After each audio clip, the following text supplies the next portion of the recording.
Welcome to the Chosen Ones. When a fighter forgets their own strength, the opponent throws a celebration. But when they recall it, hell screams for reinforcements. Now hold up. Do you honestly believe the devil is terrified of people wandering around repeating Bible scriptures on Instagram with filters and motivating captions? Absolutely not. But you frighten him. Not only did you survive what was meant to kill you, but you also awoke throughout the process. Here is a tiny fact. That's going to be different. After the age of, most individuals lose their ability to think independently. They just rehash programming, trauma patterns, and speeches. But not you. You continued thinking and remembering. You began disconnecting from whatever was fueling your concerns. And now the devil is sweating like he's at church because you're more than simply a feel-good spiritual influencer. You are a blueprint disruptor, a heavenly abnormality, and a walking middle finger to the matrix. People don't comprehend that the devil isn't terrified of their benefits. He is terrified of your insight and spiritual clarity. Dismantle his whole system of misunderstanding. And when a chosen one begins to walk in the truth, free of the leash of fear, trauma, or artificial approbation, hell begins to tremble. So keep locked in. Because in this video, we'll explain why your growth terrifies the opponent more than any exorcism ever could. And do not worry, we are going to keep it raw, real, perhaps a bit funny. But one thing is for certain. By the conclusion of this film, you will not only understand why the devil fears you, you'll recall why you shouldn't have frightened him. Number 1. The devil fears you because you are not dependent on external affirmation. You are propelled by inward insight. Most individuals operate on a kind of fuel that keeps them trapped.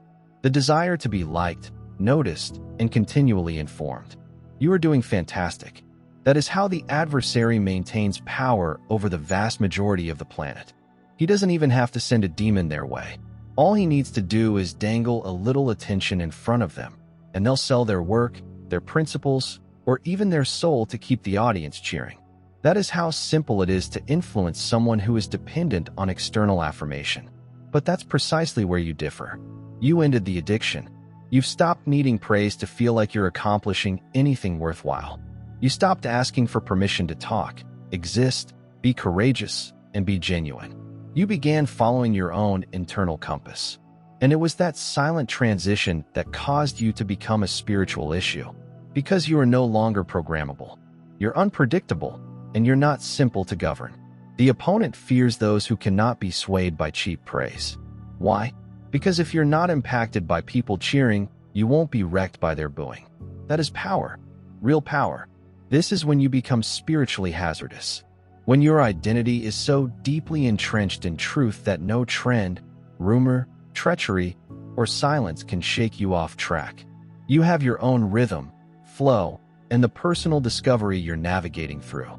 It dispels every falsehood the devil has ever told you about who you are and how much you are worth. You've evolved into someone who talks for reasons other than to be applauded. You move because there is agreement, not because there is an audience.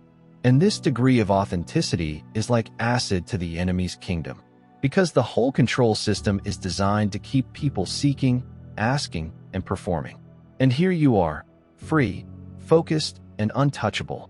The devil is not terrified of loud noises.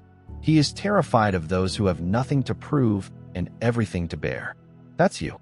You're not just strolling around with knowledge. You are strolling about with authority. And you did not acquire it from the audience. You gained it by surviving something that should have killed you, and coming out of it with a clear sense of self. Second, you evaded the programming, making it impossible for them to anticipate your future action. That's what scares them. The enemy's preferred technique is prediction. He examines patterns. He looks for recurring habits. He watches your emotional responses like clockwork. Most individuals function on autopilot. The same conflicts, anxieties, and emotional outbursts. This makes them easily manipulated. They believe they are making decisions, but they are really following scripts prepared for them by trauma, family cycles, and culture. The devil does not even need to labor hard. He just pulls the same old threads, and they dance like puppets. But you screwed up his blueprint. You disrupted the routine. You became unpredictable. That makes you a serious issue. Because when you awoke and chose to heal over autopilot, you forced the opponent to guess. And the opponent dislikes guessing. You began asking challenging questions. You stopped being emotional over the same old bait. You stopped slipping into traps that would catch you every time you moved differently, and you thought more deeply. You stopped escaping from your suffering and began to analyze it. And by doing so, you disrupted every system the adversary had operating on your life. That's why people began claiming you had changed. That's why old friends began to drift apart and unusual opposition appeared out of nowhere, since the spiritual system that had relied on your emotional dependability had to shut down. You weren't a pawn any longer. You become a wild card. And this is what terrifies the opponent the most. You cannot control someone who thinks for themselves. You cannot capture someone who is self-aware. You can't fool someone who's overcome their emotional blind spots. The devil does not fear flawless people. He has a phobia of aware people. You saw how the game was being played, and rather than playing harder, you turned the board and walked away. That degree of awareness, that spiritual combat without any words said, is why you feel watched. That is why you are opposed. Because you never expected to come this far without selling your soul or losing your sanity. But here you are, unexpected, unmistakable, and untouchable. A threat, not because you're noisy, but because you're no longer programmed. Number 3, you looked beyond the veil but kept your spirit intact. That has never happened before. The devil did not only seek to ruin you. He intended to deform you. He didn't only want to damage your emotions or slow you down. His true intention was to distort you into something unrecognizable. If he could have made you bitter, frigid, arrogant, false, and beyond repair, he would have won. Because it's more than simply survival. It's about who you are after you survive and what you do. That's unusual. You did not just live through hell. You walked out of there with your spirit intact. You saw treachery up close. You saw individuals you trusted turn into adversaries. You were counted out, ridiculed, misunderstood, and maybe mistreated. And yet you maintained your integrity. You did not become the very things that harmed you. That is what defines you as a supernatural menace. The devil is accustomed to tearing people apart. He then gathers the bits. However, when someone uses the same shattered parts to create character, discernment, strength, and insight, his whole purpose is thwarted. You might have sought vengeance, but you chose healing. You could have become poisonous, but you chose the truth. You could have gotten greedy and hardened, but you chose compassion with restrictions. That degree of maturity in the midst of profound trauma, that's spiritual mastery. The opponent has no defense for this. He understands how to deal with both weak and evil individuals. However, someone who has lived through both fire and darkness and continues to choose light is unexpected. That is really strong. Your strength is not just because you survived. It's that you didn't let the experience to distort your core. You did not close off your heart. You haven't lost your empathy. You did not become what harmed you. As a result, you emerged from your pain with insight that cannot be purchased or manufactured. You have spiritual weight today. You understand people without having to explain themselves. You recognize falsehoods without having evidence. That is the blessing that comes from overcoming suffering and choosing progress over anger. That's not what the devil expected. He felt that suffering would poison you. Instead, it purged you. He believed treachery would break you. Instead, it created a diversion of you that cannot be controlled. And that is precisely why he is terrified of you today. Number 4, you have heavenly codes that do not exist in their archives. There is something about you that cannot be taught, replicated, or produced. You have a kind of intellect that did not originate from textbooks, mentors, or conventional theology. It did not stem from degrees or influences. It comes from the source. Raw, unadulterated, heavenly intellect that you were born with rather than schooled for. That is why you have always been different. That's why certain spaces seemed too tiny, some lectures felt odd, and some systems never felt right to you. It's because you're not looking to fit in. You're here to disclose what's been kept secret. The fact is that your spirit stores encrypted data. Real codes, not metaphors, are physical, energetic signatures that shatter everything based on deception, illusion, or control. That is why just your presence makes others uneasy. That is why the opponent does not require you to talk in order to see you as a danger. Your energy alone is revealing flaws in the system. When you enter, people either awaken or squirm. That is not arrogance. That is spiritual reality. You weren't designed to fit in. You were created to balance atmospheres. The opponent possesses an archive of human behavior, including millennia of patterns, psychological trickery, and cultural training. But when you arrived, you did not match anything in his database. You are not a replica. You are not a recycled archetype. You are an original, a heavenly disruptor. The devil does not know what to do with someone whose knowledge is not derived from the world. You do not require validation to validate what you already know. You do not require unanimity to activate your gifts. This is problematic since control only works on people who question themselves. They emulate you. They observe you. They want to transform you into a trend in order to lower your strength to something marketable. However, what you carry is not for sale. It's not even completely unlocked yet, and it continues to shake systems. This is why distraction follows you. That is why combat intensifies around you. Because once you know what you've been covered with, enormous buildings based on falsehoods will fall. You are not merely a person. You play a crucial role. And then the key understands it's not simply metal, but heavenly technology. Doors do not open. Dimensions exist. That's what the devil is really terrified of. Number 5, you are not driven by ego or opinion. Your actions are guided by your purpose. Most individuals want attention, recognition, or a feeling of significance. This is how the adversary keeps the people ensnared. Feed their ego just enough. Stir up their emotions just so, and they will destroy their own goals without recognizing it. But you're made differently. You are not ruled by pals, applause, or feelings. Your actions are guided by your purpose. That makes you very hazardous to any system that feeds on chaos, noise, and distraction. You do not move just because you are provoked. You do not respond just because someone insulted you. You've learned that your energy is too valuable to squander on things that don't serve your mission. You've stopped living to prove a point and begun living to accomplish one. That kind of internal discipline does not stem from ego. It stems from strong spiritual will. Clarity. You understand what you're here to accomplish, and no insult, gossip, or rejection will derail you from that course. The devil thrives on emotional turmoil. He uses gossip, comparison, and misunderstanding to steer individuals off track. But when he came at you and it didn't work, you didn't take the bait, didn't fall for the drama, and didn't respond as they anticipated. That's when he panicked. Because your quiet was not weakness. It was war. Your tranquility was not the result of inactivity.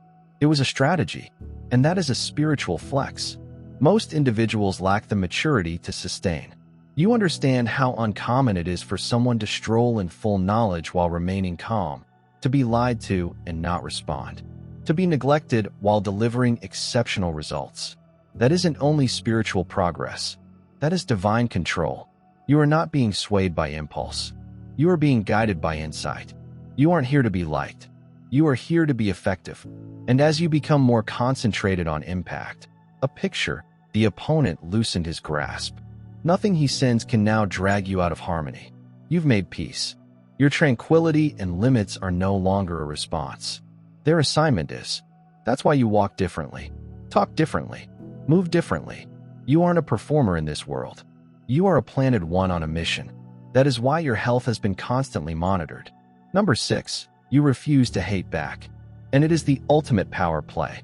Hatred is the simplest response in the universe. Anyone can do it. All it takes is a hurt ego, a little betrayal, or a few well-placed falsehoods. And then boom. Most individuals will harden their hearts and allow bitterness take control. That is how the devil triumphs without having to raise a finger. He transforms injured individuals into weapons, causing them to reflect the identical evil that afflicted them. But it didn't work for you. You sensed the flames but did not become it. You were under pressure, yet you never let that change your spirit. Most people will never grasp how powerful it is. The opponent did not just want you to feel furious. He wants to alter you via hatred. He wanted your love to dry up. He wants your heart to be locked off. He wants your generosity to devolve into brutality. because that is how he expands himself, by becoming the herders after being harmed. But you broke the cycle. You absorbed all of that evil energy, and instead of reflecting it back, you transformed it. You let it burn away. What did not satisfy you? However, you did not let it burn you. That is high-level spiritual warfare. Most people are unaware of how dangerous their lack of self-control may be. The ultimate victory is not clapping back. The true victory comes when you remain grounded in love rather than allowing yourself to be played, misled, or poisoned by the game. You did not resist evil by becoming evil. You battled it by being clean. When you were compelled to retaliate, curse, drag, and destroy, that's what made you a legitimate danger. The enemies expected you to equal their hatred. Instead, you shattered it gracefully and maintained your blade sharp. You did not allow evil darken your light, but neither did it blind you with foolish love. You discovered the balance between discernment and love, and that balance is uncommon. You were untouchable not because you battled harder, but because you refused to become the monster that sought to destroy you. That is not weakness. That is mastery. And to the adversary, that is scary, because he now understands. He cannot not only defeat you, but also become you.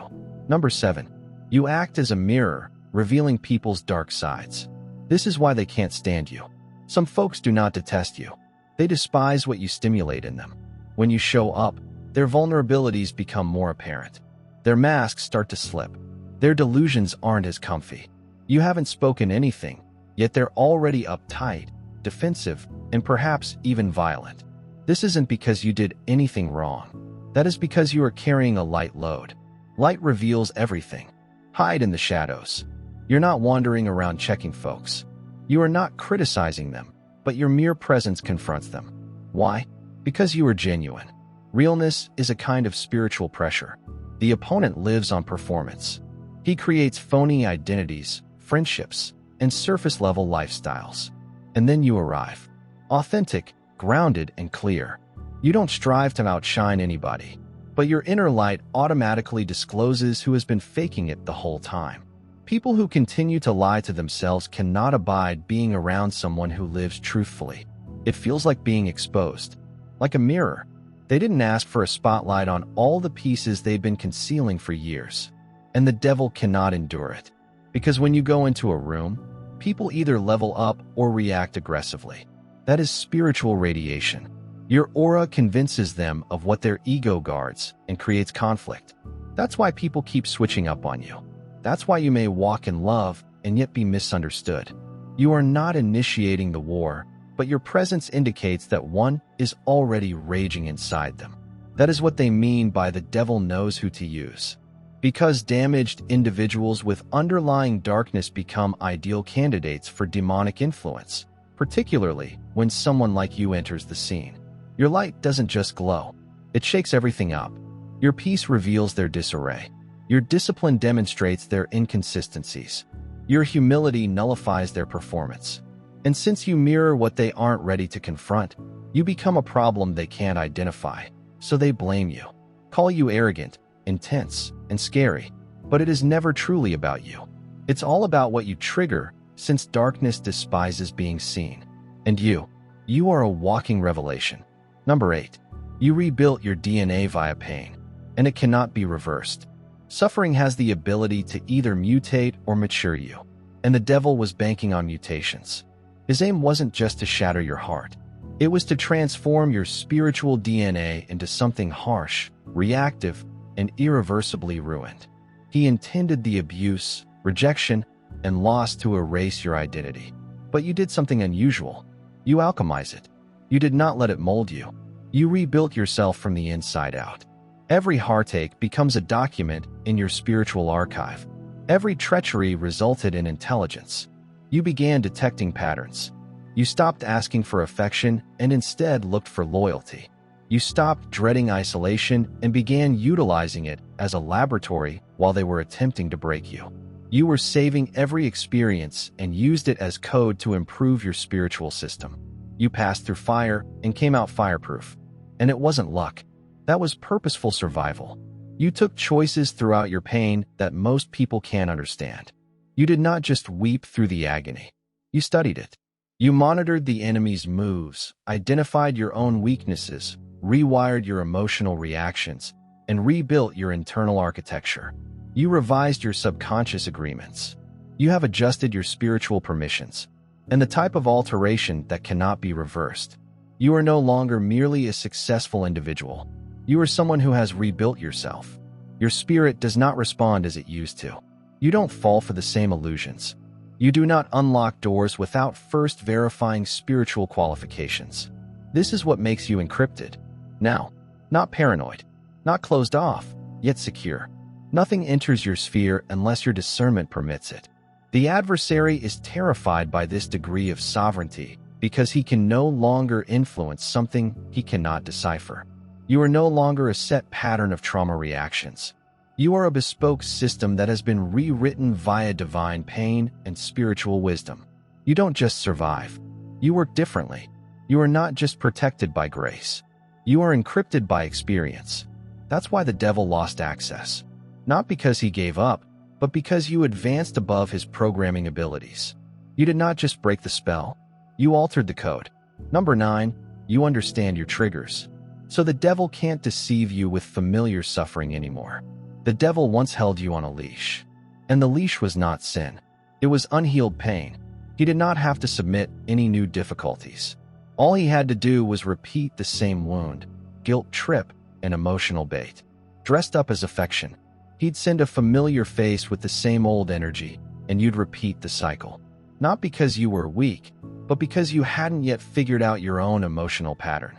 However, that version of you is no longer alive. You now understand yourself. You have sat with your own shadows. You've journeyed through the internal conflicts, patterns, and hidden tales. You've followed your triggers back to their source, not just when they wounded you, but why they had that power. That is not self-help fluff. That is spiritual warfare. And once you reach that degree of self-awareness, the enemy's old techniques become obsolete. He used to murmur, "You're not enough." And you'd work yourself to exhaustion trying to establish your value. You no longer cringe when you hear that voice. He would send individuals who echoed your childhood hurts. On the outside, she seems charming, but on the inside, she is domineering. And you can mistake the intensity for intimacy. Now you can see it coming from miles away and close the door before they can say anything. When you got emotionally proficient, the game altered. You began to notice the tone of the praise, the emotion underlying the apologies, and the manipulation disguised in the gift. You stopped reacting to pain as a victim and instead analyzed it like a codebreaker. And that degree of knowledge demolished his whole plan. He has no new movements, just old wounds and new garments. Even the finest disguise cannot deceive you anymore. You are not triggered. You've been trained. You no longer need to test the spirit. Your peace responds before your words ever do. That is why the devil is frustrated. He can no longer use your sentiments as a weapon. You do not leave yourself only to escape being abandoned. You do not shrink to be welcomed. You're familiar with the traps since you've fallen for them before. You are now studying them. And with that, the hunter became unimportant. Number 10. You understand that quiet is not power. Precision is. You've overcome the misconception that being mute is always a show of strength. It is not. Silence without awareness is only repressed turmoil. But that isn't where you are. You don't become silent because you're afraid or attempting to show you're the stronger person. You've stopped playing that part. What you've got today is precision, which is devastating. You are no longer triggered into meaningless chats. You are not explaining to those who have already chosen to misunderstand you. You're not clapping back to feel validated. That is surface-level warfare. You've gone beyond the drive to win debates. You're here to alter reality. And to do so, you had to master the art of surgical timing. You've recognized that true power does not come from being noisy. It is in how you move while acting. You talk when the environment becomes delicate enough to split open. You make movements when the spiritual ground is ready for change. That's why your opponents are perplexed. They're keeping an eye on you, waiting for a breakdown or an explosion. However, what they get is quiet, followed by a premeditated strike that alters the whole dynamic. The devil has no fear of loudness. Wisdom is something he fears. He fears someone who does not squander their energy, but instead directs it. And that's who you are now. You've gotten so focused on your mission that you don't need regular movement to demonstrate influence. A single statement from you may wound deeper than hours of ranting. A single move from you may ruin years of manipulation. Because now everything you do is deliberate. People underestimate how hazardous it is to provoke someone who has mastered accuracy. You're not out here playing checkers anymore. You are coding timelines. You aren't responding. You are reading patterns, aligning with spirit, waiting for divine time, and then taking action. That amount of planning frightens darkness, since the devil cannot plan for an unexpected maneuver. You're no longer present emotionally. You are showing up architecturally. You're creating, undoing, changing, and recalibrating everything with precise power. Silence was never a weapon. Clarity was. And now you're using it like a scalpel. Hell has no counterattack. A number. You are not influenced by fear, since you have faced it and survived. Fear used to be the leash that the opponent used every time. He wanted to keep you little. He did not need to shackle your hands. He only had to alter your thinking. Makes you mistrust yourself. Make you think the worst. Make you smaller before you even try. Fear was his favorite blueprint for sabotage. However, an unexpected event occurred. You came to a halt while running. You stopped considering fear as a monster and instead treated it as a message. You sat in terror. You listened to the worry. You gazed at the object that used to immobilize you. Instead of letting it break you, you investigated it. That is a spiritual talent. Most do not grow because the normal person avoids fear. They numb it, hide from it, and pray it away rather than address it. But you entered the cave, and everything changed. You found something unusual. Fear was not evidence. You were weak. It was indication that you were on the verge of evolving. And you recognized that fear is only the nervous system's reaction to growth, not death. The devil misplaced his favorite button to push. He sought to transmit the same old threats: rejection, isolation, judgment, and failure. But you didn't flinch, since you've already experienced what others are terrified of. You've faced grief, loss, betrayal, and humiliation. And you are still here, wiser, sharper, and stronger. This makes you spiritually dangerous. You've developed an inner quiet that the adversary cannot control, because fear has no hold on someone who has accepted the worst and found themselves in it. You are no longer scared by shadows. You comprehend the architecture of darkness. You're not afraid of storms. You observe their routine, and that type of serenity frightens the opponent more than any war cry. You aren't fearless because nothing worries you. You are fearless because you have incorporated fear. You walked with it. I didn't pretend it wasn't real, and I refused to submit to it. The opponent understands that he cannot conduct mind games with someone who has already mastered the spiritual apex predator energy. You ate out of dread on the battlefield. You did not choke. And now it bows to you. You didn't just confront fear. You befriended it. When it manifested itself as abandonment, poverty, humiliation, failure, and betrayal, you confronted it front on. Instead of collapsing, you remained. You did not dull it with diversions. You did not. You let it rage, hidden under poisonous positivism. You let it shout. You let it show you everything. You didn't blink while seeing it all. That's what sets you apart from the typical individual. Most individuals believe that strength is avoidance. You realize that genuine strength is being near to fear, yet refusing to bow. You realize that fear is not the adversary. The true adversary is how we react to it. The devil believed that your fear would confine you, keeping you secure and little. He wanted terror to be your limit. Instead, you made it your compass. You discovered that when fear arises, it typically protects the exact thing you are supposed to become. So instead of fleeing, you leaned in. You did not resist it with noise. You battled with nerve, and it transformed you into something the devil could not predict. Now, terror does not throw you off balance. It helps you concentrate. You do not panic at you scanned it. You are not seeking for an escape route. You are seeking for entrance points. You've gone through storms that most people wouldn't withstand in a matter of minutes.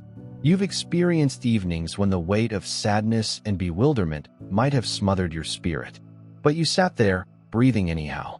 I'm praying anyhow. Regardless, I am trusting. And it made you untouchable in a manner that cannot be taught, only forged. The devil does not fear noisy people. He is afraid of the quiet ones who have endured in secret and yet emerged sharp. He fears those who have died 1,000 spiritual deaths and been raised with all-seeing eyes. He can't frighten someone who has been dragged through the underground without losing their wits. Someone who has overcome hardship and now walks with precision.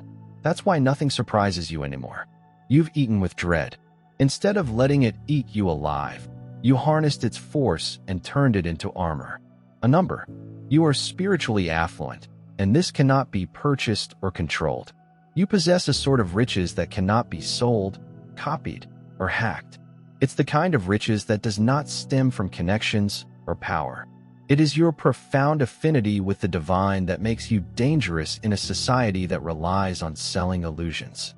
The devil flourishes in desperation-driven economies, where people trade truth for validation, peace for popularity, and privacy for the limelight. But you keep your Bible unspoiled. And it isn't because you are arrogant. It's because you know precisely who is supporting your spirit. Your bank is not located on earth. Your currency is spiritual wisdom, unwavering tranquility, and microscopic insight. You don't have many things. You have a strong sense of perception, while others want influence. You have influence without even trying. People are attracted to you because of what you know, not what you have, and what you carry cannot be learnt from books or downloaded from gurus. It is internal treasure accumulated in quiet, polished through suffering, and protected by submission. The devil despises the fact that he knows he can outperform most individuals with ego and focus. But you don't move only to make noise. You move to get instruction. You do not say yes to every chance. You check to see whether it is aligned. You don't seek favor. You attract it by obeying. And when you are so rooted in divine purpose, you become incorruptible. Not because you are flawless, but because you are grounded. You are not performing to be noticed. You're not selling yourself just to fit in. That makes you unusual, and this makes you a threat. Spiritual prosperity implies that you don't have to control reality. Reality conforms to your preferences. It implies you're not shaken when others remove support or recognition, since your supply never runs out. You do not serve platforms, trends, or applause. You serve the truth. And in a world drowning in delusion that transforms you into a beacon, the darkness cannot stand. The devil fears what he cannot buy, and you cannot be purchased. Because your soul is not for sale. You are not striving to get strong. You already are. You simply don't have to publicize it. You embody prosperity in human form. Untouchable and unaffected. Overflowing. A number. You cannot be cloned because what you carry is spiritually unique. You've certainly observed how individuals try to replicate your mood, repeat your phrases, or reflect your style, yet come up empty. That is not ego speaking, but a spiritual truth. What you have cannot be copied since it was never made. It was breathed into you. They may take screenshots of your articles, copy your language, and even attempt to look or move like you. However, they will never catch your frequency. That's soul-coded. Heaven does not mass-produce who you are. The devil understands this, which is why he is always attempting to make you question your individuality. If he can't clone you, he attempts to make you believe you're not special. He spreads comparison like a virus, encouraging you to look at other people's platforms, applause, and aesthetics and worry whether you're lagging behind. But you are not behind. You're disguised. And the instant you stop doubting your individuality, your true strength explodes. What makes you unstoppable is more than simply your skill. It's the source of it, the origin. The why lies behind the what. You do not produce from ambition, you build from alignment. That implies that everything that comes from you has a spiritual imprint that cannot be reproduced. People who strive to mimic you are simply for your results. What they do not realize is that the oil on your life came from crushing, solitude, or spiritual obedience while no one was looking. You paid for it with scars that they cannot see or fabricate. This is why some people dislike you without reason. They realize you have access to something they cannot purchase or charm their way into. You go into rooms and alter energy without saying anything, not because of your attire, but because of your background. Your essence is unique since it was written in heaven. Before birth, you were encoded with spiritual software designed just for your mission. That's what makes you unique. So let them emulate the style. Allow them to replicate the delivery. You were never a justice athlete. You were always anointed. An anointing cannot be replicated. Only the person who is appointed to carry it may do so. A number. You previously gone through the fire and emerged with the plan. You did not just crawl out of the flames. You examined it while you were burning. You paid heed to every breakdown, grief, and demonic onslaught.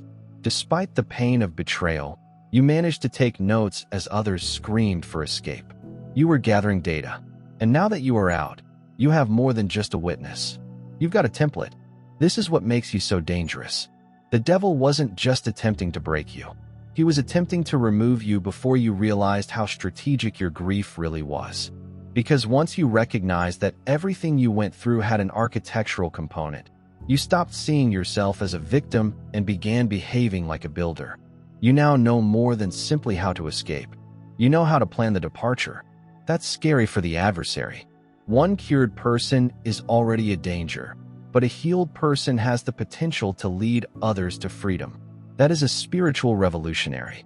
You're not relying on secondhand counsel or borrowed theology. You experienced this. You sobbed, fasted, prayed, fought, broke, submitted, and rebuilt brick by spiritual brick. And now you have a heavenly concept that cannot be taught at church conferences or sold in coaching programs, since the cost was not money, but blood, sweat, and supplication. You didn't simply walk out. You came out with keys, and the devil despises that. He is aware that the same fire he sent to kill you also began you. He is aware of the trauma that was intended to be silent. You truly developed your judgment. He understands that the desertion that was designed to separate you has amplified what you're hearing. You don't just carry healing. You carry instructions. You may name the spiritual trapdoors. You can see the setup behind the grin. You can go into a room and recognize the bondage before it speaks, because you've been there and defeated it. This is why you aren't merely free. You are feared because you have gained knowledge. You are now equipping others. You are now purposefully breaking generational cycles. You didn't just survive. You deciphered survival. You transformed your deliverance into a deliverance system. And this is what makes you a weapon. Now you can see it plainly. You were never just here to exist. You were sent here to disrupt patterns, disclose systems, and break demonic cycles that have been unrestrained for eons. That is why your life never follows the script. This is why you were unable to settle.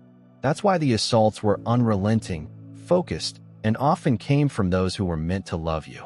Because what you carry endangers buildings that profit from people being sleeping. The devil is not terrified of people who proclaim God in public, but succumb to fear in private. He is terrified of you. Those who peered into the abyss saw hell, blinked, and continued on anyway.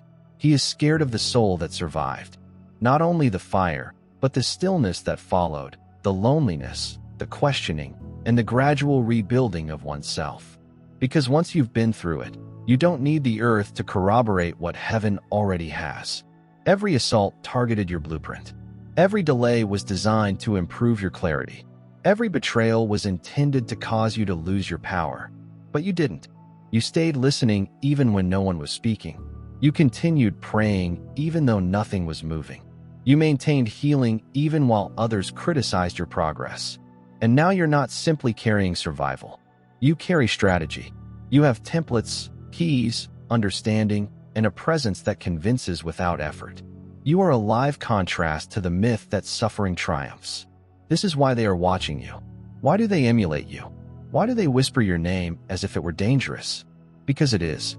You aren't only anointed in theory. You are active in function.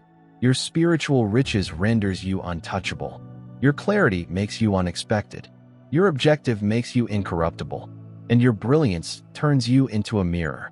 One who causes the darkness in others to either change or flee. You are not here to blend in. You were programmed for disruption. You were created for this battlefield. And the devil is terrified of you not because you are louder than him. It's because you saw him. You understand him. You don't fall for him anymore. You have outgrown the bait. You have become the danger. So move openly. Make your movements thoughtful. Love radically. Never forget. You have already won the fight. The day you stopped striving to be average and began to become the person God created you to be. You are not only picked, you are calibrated, and the devil knows it. This message struck your soul like a reality you didn't realize you needed. Do not simply scroll past it. This isn't just content. This is a confirmation. And if you feel like you're not alone, you're part of a spiritual army that is awakening one revelation at a time. Take a second to subscribe to the channel, not simply to avoid missing the next drop, but because this area was created for you. The misfits, fighters, and chosen ones who have been through hell and emerged with light. Hit the like button. If this nourished your spirit, please leave a remark. If your spirit recognizes this as home, please let me know which portion spoke to you the most. Your testimony might be someone else's breakthrough. And do not keep this to yourself. Share this video with someone who has been attacked and needs to recall their identity. Someone who has forgotten their pattern in human form. Someone who needs a reminder. You are not insane. You are selected. Your opinion matters here. Your presence is powerful. And it's not simply a channel. This is the spiritual headquarters.